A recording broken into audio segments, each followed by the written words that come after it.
আজ ইন্ডোর স্টেডিয়ামে দাঁড়িয়ে যে মুখ্যমন্ত্রী রিভিউ পিটিশনের স্বপ্ন দেখিয়েছিলেন তাকে প্রশ্ন করুন, আমরা এর কী উত্তর দিতে পারি?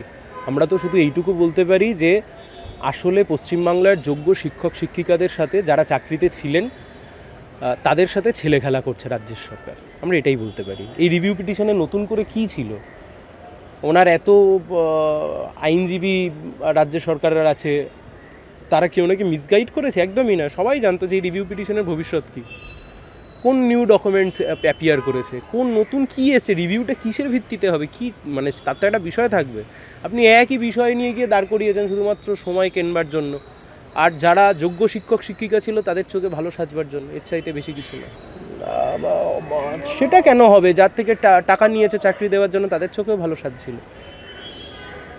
না হলে যারা দাগি তাদেরকে এতবার করে বললো যে তাদেরকে আলাদা করে তাদেরকে লিস্ট বের করো, করে বলো যে এটাই ফাইনাল লিস্ট, সে তো রাজ্য সরকার কোনোদিনও করলো না, বা এসএসসি তো কোনোদিন করলো না।